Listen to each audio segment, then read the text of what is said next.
In October, we were given a review code for a recently released indie game on the Switch called Yono the Celestial Elephant. I apologise at how long it took to get this review done. October has been a hectic month for us all.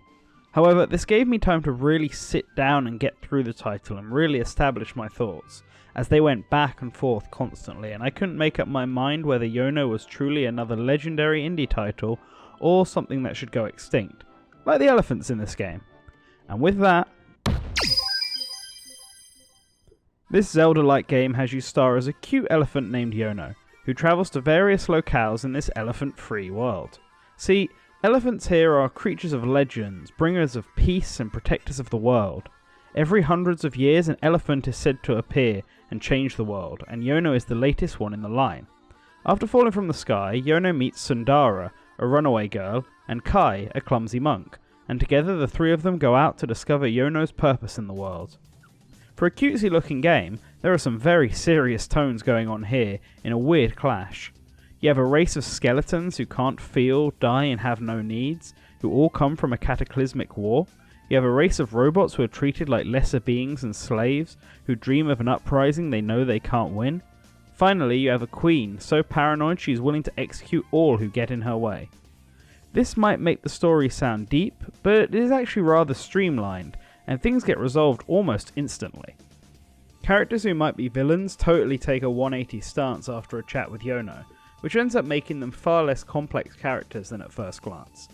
The game never really spends time developing the ideas it presents, and instead just outright tells you something disturbingly real, that you weren't expecting. Yono himself as a character is also rather bland. Sundara and Kai are slightly more interesting, but Yono just comes off as ultimately very polite and kind, who is never sure if he is doing the right thing. He never gets angry or aggressive or confident, he's always just very stoic and calm, which does fit a celestial being, but gets boring fast. Overall, this definitely is not the story I was expecting from this game, but it has a message to tell, and it is concise about it. Yono is played from an isometric top-down camera angle. The player runs around in various rooms and solves puzzles to advance. All of these puzzles resolve around abilities that Yono has, like picking up items, pushing blocks, bashing things, and using his trunk to suck in and spit out different elements, like fire or peanuts. The puzzles get progressively harder and require some thinking to solve, which is good. Although the majority are still block puzzles, the game throws in some twists and turns that stop them from feeling stale, at least most of the time. Combat is a very different story though. I greatly appreciate what this developer wanted to do. He set out to make a game where you played as a cute elephant and he succeeded. But this also makes the combat in Yono repetitive and dull. Outside of the dungeon bosses, who feel more like puzzles, the combat sections are all the same. Tap the attack button and watch Yono headbutt his foes. Rinse and repeat until they all disappear.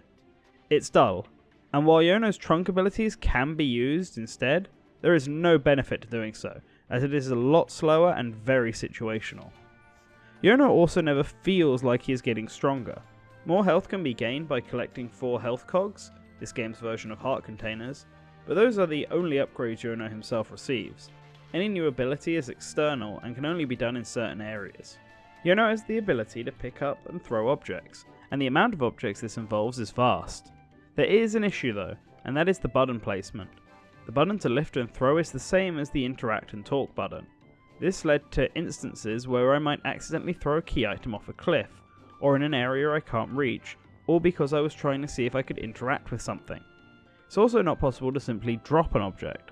They are always thrown, which means some objects may require some fumbling to get into the right position. This is also the only ability ever used in side quests, which basically all consist of fetch quests in one of the game's kingdoms. In the end, Yono has some good puzzles and good ideas around the concept of being an elephant, but has just as many design problems that end up making the game feel cumbersome. It is also a fairly easy game, all things considered. The presentation in this game is for the most part pretty good. Some of the character models have weird, unmoving facial expressions. This is most noticeable on Sundara, who always looks off to me. However, most of the other models are really charming and well designed. The Bone Whites are a particularly cool looking race for a bunch of gothic skeletons. The world is incredibly cutesy, and there are little things thrown in to make it cuter, like carrying small animals on your back. Each area is very distinct looking, ranging from a forest to a city to a snowy mountain, and each kingdom feels distinct in its architecture and style. The music matches every situation and knows when to be calming or when to be energetic. It mixes really well, although the sound effects can be a bit generic, almost like they were taken from a public domain website. One nice addition is the storybook and costumes. Yono can gather money and letters throughout his adventures that can be used for optional areas of the game. There are tales of the previous elephants which expand on all the game's lore and history.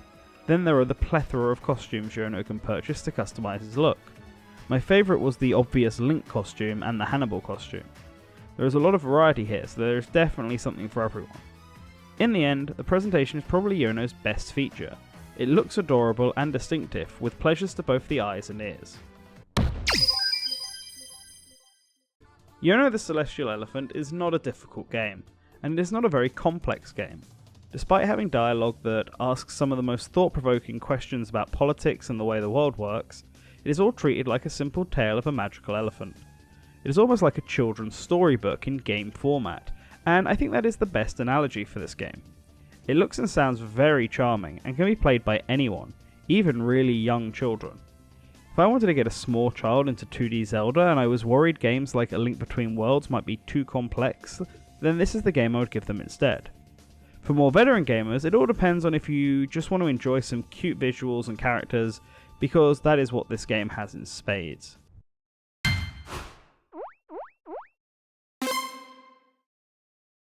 Thanks once again to NeckBolt and Plug in Digital for sending us a copy of this game to review. I hope it has been doing you well and I look forward to your next release. As for all of you watching, if you liked what you saw then let me know in the comments below. Like this video, share it with your friends and subscribe if you haven't already. Remember to always return to the source and have a trunktastic day.